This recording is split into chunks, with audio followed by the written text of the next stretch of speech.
Next, we are going to see what is the order of a reaction. How we can determine the order of a reaction. For this, we can write the rate of a chemical reaction. X plus Y gives product. And the rate of this reaction is rate is equal to rate constant into concentration of X into concentration of Y. Raised to some power, here it is 2. Right. Means that Y has double the effect of X on the rate of the reaction.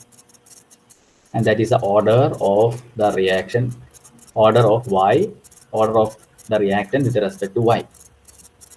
And X must have an order of 1, and it is not indicated here because concentration of X and concentration of X raised to 1 are the same. And we can write the overall order of the reaction, means order of reactant X and order of reactant Y, the sum of these two is the overall order of the reaction. In this case it is 3. In this case it is 3.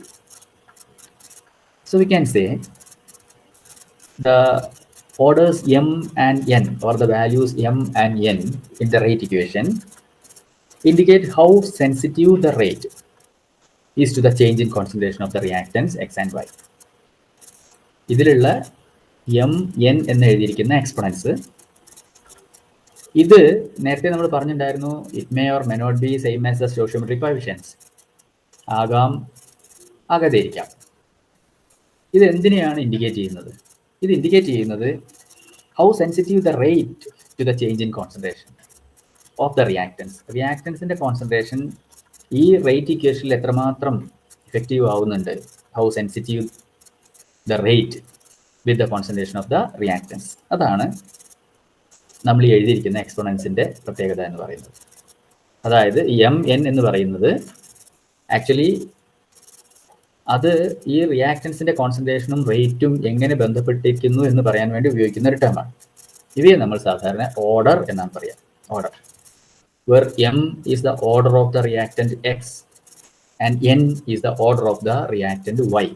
Text ബുക്കിൽ ഈ ടേംസിൽ വ്യത്യാസം ഉണ്ടാവുന്നേ ഉള്ളൂ, വേറെ പ്രത്യേകതയൊന്നുമില്ല. അവിടെ reactance A B എന്ന് ഉപയോഗിച്ചിട്ടുണ്ടാവും, orders X Y എന്നൊക്കെ ഉപയോഗിച്ചിട്ടുണ്ടാവും, അതിൽ പ്രത്യേകതയൊന്നുമില്ല.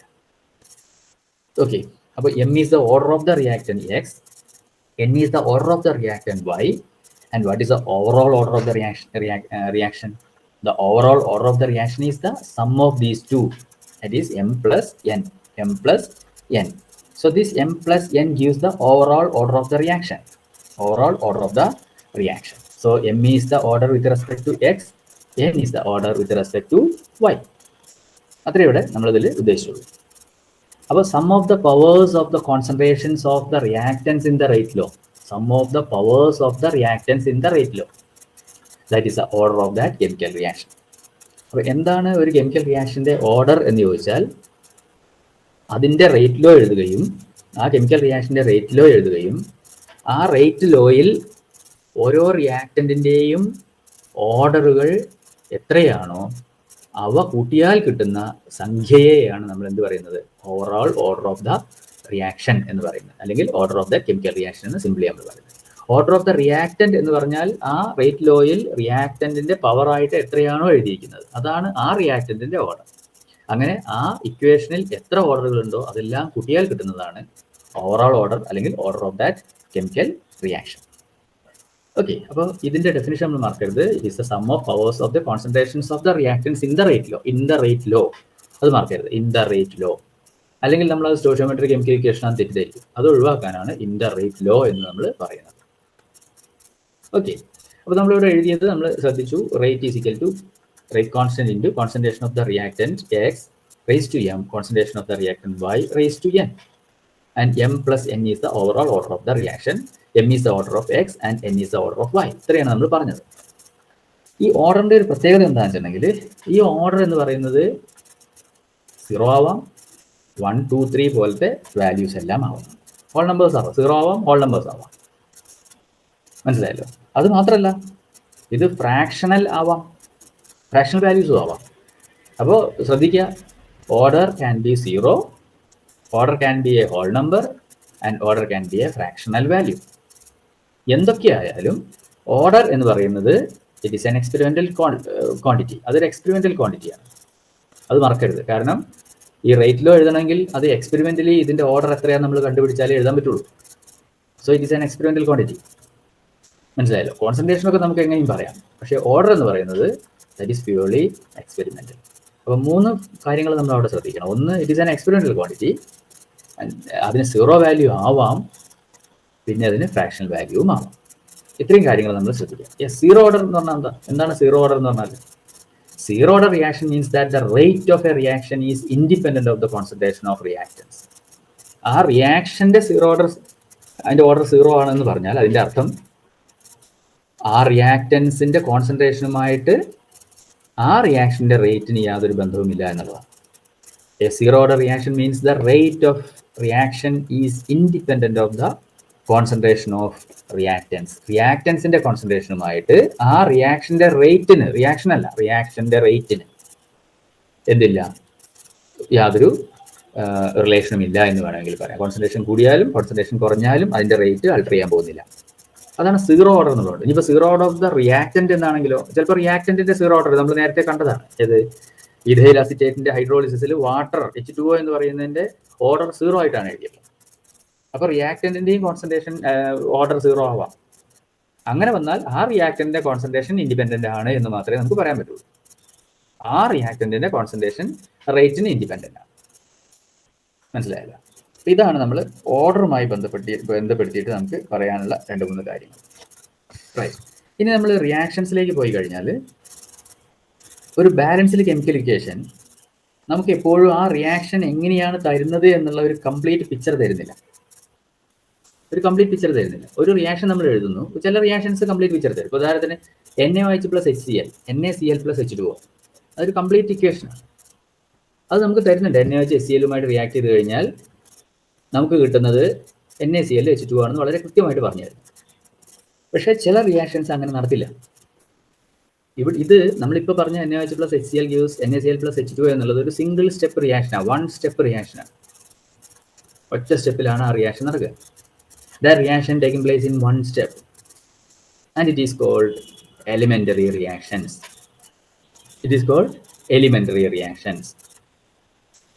Okay. അപ്പോൾ ഒരു സ്റ്റെപ്പിൽ നടക്കുന്ന റിയാക്ഷൻസ് ഉണ്ട്. എന്നാൽ വളരെയധികം സ്റ്റെപ്പുകളിലൂടെ നടക്കുന്ന റിയാക്ഷൻസ് ഉണ്ട്.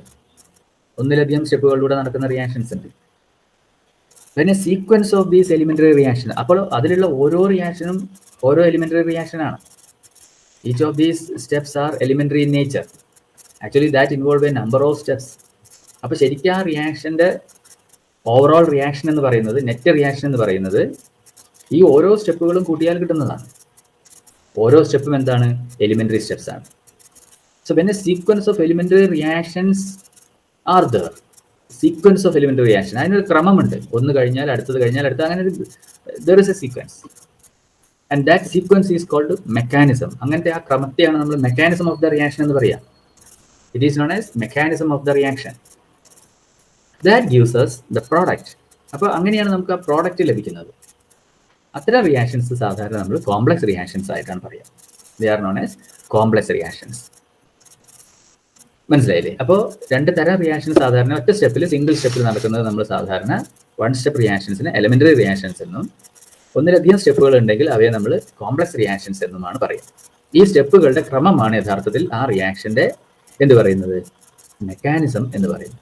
So what is the mechanism of the reaction? It is the sequence of the elementary reactions in A complex reaction. ഒരു കോംപ്ലക്സ് റിയാക്ഷനിലെ എലിമെന്ററി റിയാക്ഷൻസിന്റെ സീക്വൻസിനെയാണ്, ക്രമത്തെയാണ് നമ്മൾ എന്ത് പറയുന്നത്?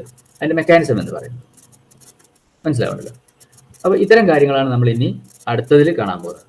ഓക്കെ. അപ്പോൾ നമ്മൾ അങ്ങോട്ട് കടക്കുന്നതിന് മുമ്പ് റേറ്റ് കോൺസ്റ്റന്റിന്റെ യൂണിറ്റ് എന്താണെന്ന് നോക്കാം. What is the unit of rate constant? അപ്പോൾ നമ്മൾ റേറ്റ് ഇക്വേഷൻ നമ്മൾ എഴുതി. Rate is equal to constant, that constant is known as rate constant, into concentration of A raised to X, concentration of B raised to Y. എങ്ങനെ വേണമെങ്കിലും എഴുതാം കേട്ടോ. നമുക്ക് അങ്ങോട്ടും ഇങ്ങോട്ടും ഒക്കെ മാറ്റി എഴുതാം. അതൊരു വലിയ പ്രോബ്ലം ആയിട്ട് കണക്കാക്കണം. Where the exponents of this, the powers which raised to these concentrations is the order of the reaction. അതാണ് ആ റിയാക്ഷൻ്റെ ഓർഡർ എന്ന് പറയുന്നത്.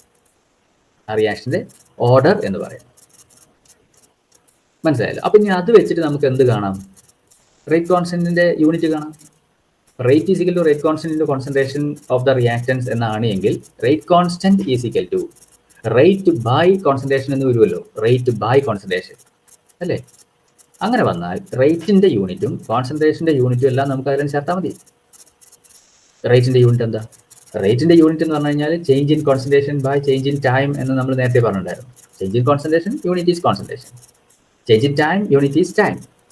അപ്പോൾ കോൺസെൻട്രേഷൻ ബൈ ടൈം എന്ന് വരും റേറ്റിന്റെ, ഡിവൈഡഡ് ബൈ കോൺസെൻട്രേഷൻ അല്ലേ? നമ്മൾ concentration of A raise to X, concentration of B raise to Y എന്നൊക്കെ എഴുതിയിട്ടുണ്ടെങ്കിലും അതെന്താണ്? കോൺസെൻട്രേഷൻ തന്നെയാണ്, റേസ്ഡ് ടു സം പവർ ഉണ്ടെന്ന് മാത്രം, raised to some power, that is N. അപ്പോൾ ഇപ്പോൾ ഇവിടെ നമുക്ക് എന്ത് കിട്ടി? Concentration by concentration raise to N into 1 by time എന്ന് കിട്ടി, അല്ലെങ്കിൽ concentration by time into 1 by concentration raise to N എന്ന് കിട്ടി. ഇപ്പം നിങ്ങൾക്ക് ഒരു ധാരണ കിട്ടിക്കാണും എന്താണ് യൂണിറ്റ് എന്നുള്ളത് ഇല്ലേ? അത് ഈ ന്യൂമറേറ്ററിലുള്ള കോൺസെൻട്രേഷനും ഡിനോമിനേറ്ററിലുള്ള കോൺസെൻട്രേഷൻ റേസ് ടു എന്നും അത് ക്യാൻസൽ ചെയ്ത് പോവാം, അല്ലേ? അപ്പോൾ നമുക്ക് എന്താണ് കിട്ടുക? അപ്പോൾ നമുക്ക് ഓരോന്നിനും ഈ എന്നിനനുസരിച്ച്, N that depends on the order, ഈ എൻ എന്നുള്ളത് എന്തിനെ ഡിപ്പെൻഡ് ചെയ്യുന്നതാണ്? ഓർഡറിനെ ഡിപ്പെൻഡ് ചെയ്യുന്നതാണ്. If it is zero order, you can place 0 here. If it is first order, you can place 1 here. If it is second order, you can place 2 here. So that depends on the order of the reaction. അത് ആ ഓർഡറിനെയാണ് depend ചെയ്യുന്നത്. അങ്ങനെ ഓർഡറിനെ depend ചെയ്യുമ്പോൾ നമുക്ക് എന്ത് കിട്ടും? നമുക്ക് ഓരോ ടൈപ്പ് ഓർഡറിനും നമുക്ക് ഓരോ തരത്തിലുള്ള യൂണിറ്റുകളാണ് കിട്ടുക, ഓരോ തരത്തിലുള്ള. ഇപ്പോൾ നമുക്കൊന്ന് നോക്കാം സീറോ ഓർഡറിൽ എന്താ സംഭവിക്കുക. സീറോ ഓർഡറിൽ നമ്മൾ ഈ എഴുതിയിരിക്കുന്ന concentration by time into 1 by concentration raise to N എന്നുള്ളതിൽ അപ്ലൈ ചെയ്യാം. കോൺസെൻട്രേഷൻ മോൾ പെർ ലിറ്ററിലാണ് പറയുന്നത്, ടൈം സെക്കൻഡിലാണ് പറയുന്നത്. ആ അപ്ലിക്കേഷനാണ് ഇവിടെ കാണിച്ചിരിക്കുന്നത്. Concentration mole per litre, so mole per litre by time second into 1 by mole per litre raise to 0. ഈ പെർ ലിറ്റർ ആണ് നമ്മൾ എന്ത് എഴുതിയുള്ളത്? Raise to -1 എഴുതിയുള്ളത്. -1 ആണ് കേട്ടോ, റേസ് ടു -1. 1 ആണെങ്കിൽ നമ്മൾ അവിടെ എഴുതില്ലല്ലോ, ഇപ്പോൾ മോൾ പെർ ലിറ്റർ ആണ്. So mole per litre by second into 1 by mole per litre raise to 0. അതെന്താണ്? അത് mole per litre raise to -1 second raise to -1. Mole per litre raise to -1 second raise to -1. എന്താ അങ്ങനെ വരാൻ കാരണം? അത് mole per litre raise to 0 എന്ന് പറഞ്ഞു കഴിഞ്ഞാൽ 1, any factor raised to 0 is 1. അപ്പോൾ അത് 1 by 1 ആയി. So the unit is mole per liter second raised to -1 or mole liter raised to -1 second raised to -1. നിങ്ങൾക്ക് ഇത് ഒന്നുകിൽ ഇത് ബൈ ഹാർട്ട് ചെയ്യാം, അല്ലെങ്കിൽ ഈ പറഞ്ഞ പോലെ അപ്ലൈ ചെയ്തിട്ട് കണ്ടുപിടിക്കാം. ഫസ്റ്റ് ഓർഡറിനെ ആണെങ്കിൽ ഇതേപോലെ തന്നെ നമ്മൾ ഡിനോമിനേറ്ററിൽ റേസ് ടു 1 എന്ന് എഴുതണം, റേസ് ടു 1. അപ്പോൾ മുകളിലും മോൾ പെർ ലിറ്റർ ഉണ്ട്, താഴെയും മോൾ പെർ ലിറ്റർ ഉണ്ട്. റേസ് ടു 1 എന്ന് എഴുതിയാലും മോൾ പെർ ലിറ്റർ തന്നെയാണ്, രണ്ടും ക്യാൻസൽ ചെയ്ത് പോകും. അപ്പോൾ second raise to -1 is the unit. Second order ആണ് എങ്കിൽ അവിടെയും നമ്മൾ ഇതേപോലെ n എന്നുള്ളവർക്ക് 2 എന്ന് എഴുതും. അപ്പോൾ നമ്മുടെ വാല്യൂ എന്തായി? മുകളിലുള്ള ന്യൂമറേറ്ററിലുള്ള mole per litre raise to -1, താഴെ ഒരു mole per litre raise to -1 cancel ചെയ്തു. Mole per litre raise to -1 into mole per litre raise to -1 ആണ് mole per litre raise to litre raise to 2 എന്ന് വരുന്നത്. അപ്പോൾ അതിൽ ഒരു mole per litre raise to -1 cancel ചെയ്തു. So for second order the unit become mole raised to -1 liter second raised to -1. Mole raised to -1 liter second raised to -1. നമുക്ക് ഇതിനൊരു general ആയിട്ടൊരു equation വേണമെങ്കിൽ കൊടുക്കാവുന്നേ ഉള്ളൂ. ജനറൽ ആയിട്ടുള്ള ഇക്വേഷൻ എന്ന് പറയുന്നത് നിങ്ങൾക്ക് ഇങ്ങനെ എഴുതാം. You can write down mole 1 - n litre n - 1 second raise to -1. എല്ലാത്തിലും സെക്കൻഡ് റേസ് ടു -1 ഉണ്ട്, അത് ഓർക്കണം. എല്ലാത്തിലും സെക്കൻഡ് റേസ് ടു -1 ഉണ്ട്, കാരണം ബൈ ടൈം എല്ലാത്തിലും ഉണ്ടല്ലോ. ഈ കോൺസെൻട്രേഷനിൽ മാത്രമേ മാറ്റുള്ളൂ. So what is the general equation? Mole 1 raised to 1 minus n, mole raised to 1 minus n, litre raised to n minus 1. ഒന്ന് 1 minus n ആണ്, മറ്റേ n minus 1, പിന്നെ സെക്കൻഡ് raised to -1. അപ്പോൾ I repeat, mole raised to 1 minus n, litre raised to n minus 1, second raised to -1. അപ്പോൾ ഇതിൽ n value അങ്ങനെ ചേർത്ത് കൊടുത്താൽ മതി. n വാല്യൂ 0 ആണെങ്കിൽ, n വാല്യൂ 1 ആണെങ്കിൽ, n വാല്യൂ 2 ആണെങ്കിൽ, അല്ലെങ്കിൽ ഏത് ഓർഡറിലായാലും you can easily find out the unit of rate constant using this general equation. മനസ്സിലായെന്ന്? That is the unit of rate constant. Okay. ഈ ഓർഡറിൻ്റെ ഒരു പ്രത്യേകത നമ്മൾ നേരത്തെ പറഞ്ഞു. Order may be 0 order, first order, second order, like that. ഇതിൽ നിങ്ങൾ ശ്രദ്ധിക്കുന്ന ഫസ്റ്റ് ഓർഡറിൻ്റെ യൂണിറ്റ് ഒന്ന് ശ്രദ്ധിച്ച് നോക്കൂ. ഫസ്റ്റ് ഓർഡറിൻ്റെ യൂണിറ്റിൽ you cannot see any concentration term.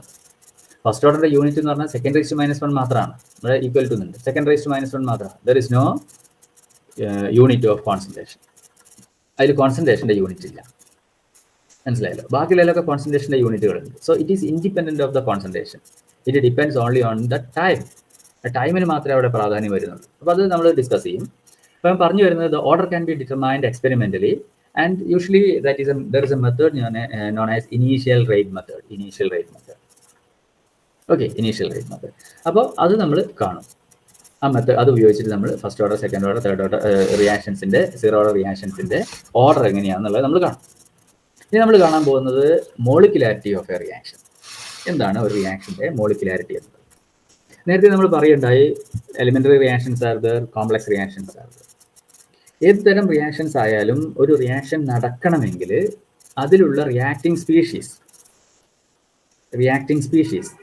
അതായത് എന്താ, that may be atoms, that may be ions or may be molecules. ആറ്റങ്ങളാവാം, അയോണുകളാവാം, അല്ലെങ്കിൽ മോളിക്യൂളുകളാവാം. ഇവ കൊളൈഡ് ചെയ്യണം. They must be collide with each other. പരസ്പരം കൂട്ടിയിരിക്കാതെ ഒരു റിയാക്ഷനും പോസിബിൾ ആവില്ല. അപ്പോൾ ഇങ്ങനെയുള്ള കൂട്ടിയുടെ ഫലമായിട്ടാണ് നമുക്ക് ഒരു കെമിക്കൽ റിയാക്ഷൻ ഉണ്ടാവുന്നത്. ഇങ്ങനെ കൂട്ടിയിടിക്കുന്നതിൽ എത്ര എണ്ണം റിയാക്ടിങ് സ്പീഷീസ് പരസ്പരം കൂട്ടിയിടിക്കുന്നുവോ അതിനെയാണ് നമ്മൾ എന്ത് പറയുന്നത്, മോളിക്കുലാരിറ്റി എന്ന് പറയുന്നത്. So what is molecularity? It is the number of reacting species like atoms, ions or molecules. അത് നമ്മൾ മനസ്സിലാക്കിയാൽ മതി. സോളിഡ്സ് ഒക്കെ പറയുമ്പോഴൊക്കെ നമ്മൾ അങ്ങനെ പറഞ്ഞിട്ടുണ്ടായിരുന്നു.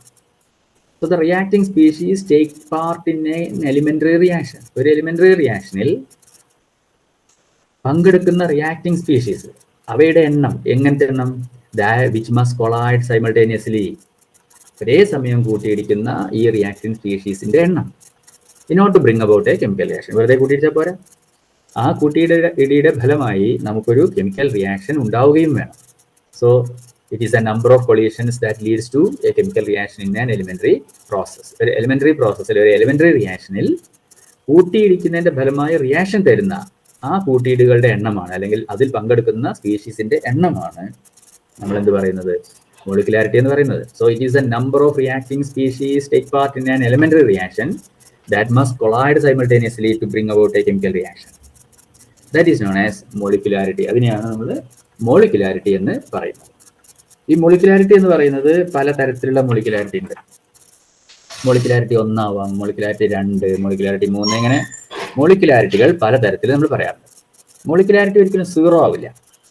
There is no zero value. കാരണം ഇവ തമ്മിൽ കൂട്ടിയിടിച്ചാൽ മാത്രമേ റിയാക്ഷൻ നടക്കൂ. ഇപ്പോൾ കൂട്ടിയിടിക്കണമെങ്കിൽ ഒരു മോളിക്യൂളെങ്കിലും അവിടെ വേണം, ഇല്ലെങ്കിൽ കൂട്ടിയിടി സാധ്യമാവില്ല. അപ്പോൾ മോളിക്കുലാരിറ്റി കനോട്ട് ബി 0. ഇനി മോളിക്കുലാരിറ്റി കനോട്ട് ബി ഫ്രാക്ഷണൽ ആവാൻ പറ്റില്ല. പകുതി മോളിക്യൂൾ കൂട്ടിയിടിച്ചു എന്ന് പറയാൻ പറ്റില്ല. അപ്പോൾ മോളിക്കുലാരിറ്റിയുടെ വേറൊരു പ്രത്യേകതയാണ് ദാറ്റ് കനോട്ട് ബി ഫ്രാക്ഷണൽ. അപ്പോൾ 2 കാര്യങ്ങൾ പറഞ്ഞു. Molecularity cannot be 0, molecularity cannot be fractional. That can be unimolecular. ഒരു മോളിക്യൂൾ ആവാം. Only 1 reacting species is involve. That is unimolecular. ഉദാഹരണത്തിന് നമ്മൾ NH4NO2 അമോണിയം നൈട്രൈറ്റ്. അമോണിയം നൈട്രൈറ്റിന്റെ ഡികമ്പോസിഷൻ എടുത്താൽ അത് ഡികമ്പോസ് ചെയ്തിട്ട് നൈട്രജനും H2O ഉണ്ടാവുന്ന പ്രോസസ്സിൽ ഒരു അമോണിയം നൈട്രൈറ്റ് മതി. That can decompose. അത് യൂണിമോളിക്കുലാർ ആണ്. അതുപോലെ നമുക്ക് ബാക്കിയുള്ളതും പറയാം. ബൈ മോളിക്കുലാർ എന്ന് പറഞ്ഞു കഴിഞ്ഞാൽ സൈമൾട്ടേനിയസ് കൊളീഷൻ ഓഫ് 2 സ്പീഷീസ്. ഒരേ സമയം 2 സ്പീഷീസ് കൂട്ടിയിടിക്കുന്നതിന്റെ ഫലമായിട്ട്. അതിന് ഉദാഹരണമാണ് ഹൈഡ്രജൻ അയോഡൈഡിന്റെ ഡിസോസിയേഷൻ. അവിടെ ഒരു ഹൈഡ്രജൻ അയോഡൈഡ് പോരാ. It has to collide 2 hydrogen iodide to bring that particular reaction. 2 hydrogen അയോഡൈഡുകൾ കൂട്ടിയിടിക്കണം. അപ്പോൾ ഹൈഡ്രജൻ അയോഡൈഡ് ഉണ്ടാവും. It is bimolecular. വേറെ ഒരു ടൈപ്പാണ് trimolecular. It is also known as termolecular എന്നും പറയാം. അവിടെ കൊളൈഡ് ചെയ്യുന്നത് എന്താണ്? 3 റിയാക്ടിങ് സ്പീഷീസ്. ഉദാഹരണത്തിന് നൈട്രിക് ഓക്സൈഡും ഓക്സിജനും കൂടി ചേർന്ന് നൈട്രജൻ ഡൈ ഓക്സൈഡ് ഉണ്ടാവുന്നത്. Where the simultaneous collision of 2 nitric oxide and 1 oxygen molecules simultaneously, ഒരേ സമയം, അത് ട്രൈമോളിക്കുലാർ. പക്ഷേ ഇതിങ്ങനെ 4, 5, 6 എന്ന് പറയുന്ന കൂടിയ മോളിക്കുലാരിറ്റിയിലേക്ക് സാധാരണഗതിയിൽ പോകാറില്ല. The probability that more than 3 molecules can collide and react simultaneously is very small. Hence, reactions with the molecularity 3 are very rare and slow to proceed.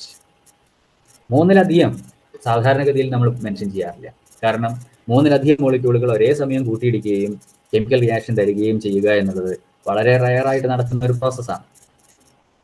Okay, അപ്പോൾ unimolecular is there, bimolecular is there, termolecular is there, tri or termolecular is there.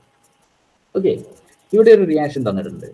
In this reaction you can see potassium chlorate plus ferrous sulfate in presence of sulfuric acid to give potassium chlorate, ferric sulfate and H2O. Okay, അപ്പോൾ ഈ റിയാക്ഷൻ്റെ ഒരു പ്രത്യേകത എന്ന് പറയുന്നത്, ഈ reaction നമുക്ക് നോക്കിക്കഴിഞ്ഞാൽ this look like an elementary reaction. Moreover, this involves total 10 molecules. 10 molecules നിങ്ങൾക്ക് ഇതിൽ കാണാം. 1 potassium chlorate, 6 ferrous sulfate and 3 H2SO4. പക്ഷേ ഇതിൻ്റെ മോളിക്കുലാരിറ്റി 10 അല്ല. അതാണ് ഇതിൻ്റെ പ്രത്യേകത എന്ന് പറയുന്നത്. This reaction which apparently seems to be 10th order, but it is actually a second order reaction. ഇതൊരു സെക്കൻഡ് ഓർഡർ റിയാക്ഷനാണ്. അപ്പോൾ ഒരു റിയാക്ഷൻ്റെ ഓർഡർ എന്ന് പറയുന്നത് എന്ത് ആണ് തീരുമാനിക്കുന്നത്, ഏത് ഫാക്ടറിനെ ഡിപ്പെൻഡ് ചെയ്തിട്ടാണ് ഓർഡർ തീരുമാനിക്കപ്പെടുന്നത്. എലിമെൻ്ററി റിയാക്ഷൻസ് ആണെന്ന് വെച്ചാൽ no doubt at all it is the order of that reaction itself. പക്ഷേ ഇത്തരം റിയാക്ഷൻസിൽ ഇപ്പോൾ ഇത് സെക്കൻഡ് ഓർഡർ റിയാക്ഷൻ ആണ്, actually it look like a 10th order reaction. പക്ഷേ ഇതൊരു സെക്കൻഡ് ഓർഡർ റിയാക്ഷൻ. അതായത് this particular reaction involves a number of steps. ഈ ഒരു പെർട്ടിക്കുലർ റിയാക്ഷനിൽ വളരെയധികം സ്റ്റെപ്പുകൾ അടങ്ങിയിട്ടുണ്ട്. അതാണ് അത് കാണിക്കുന്നത്. അതിൽ ഏതോ ഒരു സ്റ്റെപ്പ് അത് സ്ലോവസ്റ്റ് സ്റ്റെപ്പാണ്. And the slowest step is rate determining step. ആ സ്റ്റെപ്പിൻ്റെ റേറ്റ് ആണ് സാധാരണഗതിയിൽ നമ്മൾ ആ റിയാക്ഷൻ്റെ റേറ്റ് ആയിട്ട് നമ്മൾ പറയാൻ ഉപയോഗിക്കാറുള്ളത്. Don't forget that one. The slowest step is the rate determining step. നമ്മളിവിടെ റിയാക്ഷൻ കൊടുത്തതാണ് A+B gives C+Z. That is the slowest step, first step. That may be first or second, അങ്ങനെ പ്രശ്നമൊന്നുമില്ല. And in the second step Z+A gives D. That is the fast step. അപ്പോൾ fast step അല്ല rate തീരുമാനിക്കുന്നത്. Rate തീരുമാനിക്കുന്നത് slowest സ്റ്റെപ്പാണ്. The overall rate of the reaction is controlled by the slowest step in a reaction, and that is known as rate determining step. അപ്പോൾ ഈ potassium ക്ലോറേറ്റിൻ്റെ സൾഫേറ്റുമായിട്ടുള്ള reaction 10 അതിൻ്റെ order 10th order ആണ് എന്ന് നമുക്കിങ്ങനെ കാണാമെങ്കിലും actually that consist of a number of steps and one of the step is slowest step and that follows a second order reaction. ഏതോ ഒരു step അത് സ്ലോവസ്റ്റ് സ്റ്റെപ്പാണ്. ആ സ്റ്റെപ്പാണ് അതിലെ റേറ്റ് തീരുമാനിക്കുന്നത്. അതിൻ്റെ ഓർഡർ 2 ആയതുകൊണ്ടാണ് നമ്മളതിനെ സെക്കൻഡ് ഓർഡർ എന്ന് പറയുന്നത്. ഓക്കെ, നമ്മളിവിടെ വേറൊരു റിയാക്ഷൻ എഴുതിയിട്ടുണ്ട്. ഹൈഡ്രജൻ പെറോക്സൈഡിൻ്റെ decomposition with iodine in alkaline medium, iodide ion in alkaline medium, H2O plus O2 are the products. അപ്പോൾ ഇത് നമുക്കിങ്ങനെ നോക്കിക്കഴിഞ്ഞാൽ you can see that this reaction consist of 2 molecules of hydrogen peroxide.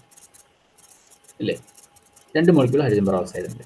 ഇതിൻ്റെ rate എഴുതുകയാണെങ്കിലോ rate is equal to rate constant into concentration of H2O into concentration of I-. Okay, actually this is not a single step process. ഇതൊരു elementary reaction അല്ല. ഈ എഴുതിയിരിക്കുന്നത് ഒരു elementary reaction അല്ല. That looks like an elementary reaction, but it is not an elementary reaction actually. 2 step അതിലുണ്ട്. H2O2 plus I- gives H2O plus IO-. H2O2 plus IO- gives H2O plus I- plus O2. ഈ reaction ശ്രദ്ധിച്ചു കഴിഞ്ഞാൽ നിങ്ങൾക്ക് കാണാൻ പറ്റും എന്താണ് I- iodide ion റിയാക്ഷൻ്റെ തുടക്കത്തിൽ ഉപയോഗിക്കുന്നു, അവസാനം അത് ലിബറേറ്റ് ചെയ്യും. It is just like a catalyst here, ഒരു കാറ്റലിസ്റ്റ് ആയിട്ടാണ്. മാത്രമല്ല ഇതിലൊരു ഇന്റർമീഡിയറ്റ് സ്പീഷീസ് നമുക്ക് കാണാം, IO-, which is called an intermediate species since it is formed during the course of the reaction but not in the overall balanced equation. ഇതിൻ്റെ overall balanced ഇക്വേഷനിൽ ആ IO- ഇല്ല, കാരണം അതൊരു ഇന്റർമീഡിയറ്റ് സ്പീഷീസ് ആണ്, ഒരു ഇന്റർമീഡിയറ്റ് സ്പീഷീസ് ആണ്. Actually this reaction follows a first order with respect to H2O2 and I-. H2O2 I- കണക്കാക്കുമ്പോൾ ഇതൊരു ഫസ്റ്റ് ഓർഡർ റിയാക്ഷൻ ആയിട്ടാണ് നമുക്ക് പറയാൻ പറ്റുക. മനസ്സിലായില്ലേ? അതായത് ഈ 2 സ്റ്റെപ്പിൽ the first step being the slow, ആദ്യത്തെ സ്റ്റെപ്പാണ് സ്ലോവസ്റ്റ് സ്റ്റെപ്പായിട്ട് പറയുന്നത്. And that involves 2 species H2O2 plus I- and it follows a first order. അതൊരു ഫസ്റ്റ് ഓർഡർ റിയാക്ഷൻ ആയിട്ടാണ് നമ്മൾ, that is the slowest step. മനസ്സിലായില്ലേ? So the rate of formation of intermediate will determine the rate of this reaction. ഇതിൽ intermediate form ചെയ്യുന്ന അത് എത്ര സ്പീഡിലാണോ നടക്കുന്നത് അതാണ് ഇതിന്റെ റേറ്റ് തീരുമാനിക്കുന്നത്. അത് സ്ലോവസ്റ്റ് ആണ്, അതുകൊണ്ട് അതാണ് റേറ്റ് തീരുമാനിക്കുന്ന reaction. So anyhow this particular reaction involves two steps. One of the step is slowest step, and that determine the order of the reaction, where the order is 1 in this case. Okay, and the H2O2 plus I minus is the slowest step, and that determines the rate of this reaction. Okay, അപ്പോൾ ഇത് രണ്ടിലും ഇപ്പോൾ നമ്മൾ രണ്ട് കാര്യങ്ങൾ കണ്ടു. Order എന്താണെന്ന്, molecularity എന്താണ്. ഇത് രണ്ടും നമ്മളൊന്ന് കമ്പയർ ചെയ്യുമ്പോൾ you can see that order of a reaction is experimental, but molecularity is not experimental. Molecularity നിങ്ങൾക്ക് ആ റിയാക്ഷൻ ബാലൻസ്ഡ് കെമിക്കൽ ഇക്വേഷൻ ആണെങ്കിൽ നിങ്ങൾക്ക് ആ റിയാക്ഷന്റെ സ്റ്റോയിയോമെട്രിക് കോഎഫിഷ്യൻസ് നോക്കിയാൽ നിങ്ങൾക്ക് മനസ്സിലാവും what is the molecularity of the reaction. Order അങ്ങനെ കണ്ടുപിടിക്കാൻ പറ്റില്ല. ഓർഡർ എന്ന് പറയുന്നത് അതൊരു എക്സ്പെരിമെന്റൽ ക്വാണ്ടിറ്റിയാണ്. വേറെ രൂപത്തിൽ order can B zero or even fraction. Zero ആവാം, ഫ്രാക്ഷൻ ആവാം, ഹോൾ നമ്പർ ആവാം ഓർഡറിന്റെ കേസിൽ. പക്ഷെ മോളിക്കുലാരിറ്റി സീറോ ആവാൻ പറ്റില്ല, നോൺ ഇൻഡിജർ ആവാൻ പറ്റില്ല. അത് ശ്രദ്ധിക്കാം. Then order is applicable to elementary as well as complex reactions, whereas molecularity is applicable only for elementary reactions. Order എന്ന് പറയുന്നത് ഏത് തരം റിയാക്ഷൻസിനും അപ്ലിക്കബിൾ ആണെങ്കിൽ മോളിക്കുലാരിറ്റി എന്നുള്ളത് എലിമെന്ററി റിയാക്ഷൻസിന് അപ്ലിക്കബിൾ ആവും. കാരണം സൈമൾട്ടേനിയസ് കൊളീഷൻ നടക്കണം. ആ നടക്കുന്ന സ്റ്റെപ്പാണ് നമ്മളിവിടെ പറയുന്നത്. For complex reactions, molecularity has no meaning. For complex reaction, order is given by the slowest step. Order is given by the slowest step, and molecularity of the slowest step is same as the order. ഒരു complex റിയാക്ഷനിൽ order എന്ന് പറയുന്നത് slowest സ്റ്റെപ്പിന്റെ ആയിരിക്കും. ആ slowest സ്റ്റെപ്പിന്റെ order തന്നെയായിരിക്കും അതിന്റെ മോളിക്കുലാരിറ്റിയും. അത് മറക്കരുത്. Slowest സ്റ്റെപ്പിന്റെ order തന്നെയായിരിക്കും അതിന്റെ മോളിക്കുലാരിറ്റി, അല്ലെങ്കിൽ മോളിക്കുലാരിറ്റി തന്നെയായിരിക്കും അതിന്റെ ഓർഡർ എന്ന് പറയുന്നത്. അപ്പോൾ ഓർഡറും മോളിക്കുലാരിറ്റിയും തമ്മിലുള്ള വ്യത്യാസം ഒരു ചാർട്ടായിട്ട് അല്ലെങ്കിൽ പോയിന്റ് ആയിട്ട് എഴുതാൻ പറഞ്ഞാൽ these are the differences or the comparisons between order and molecularity.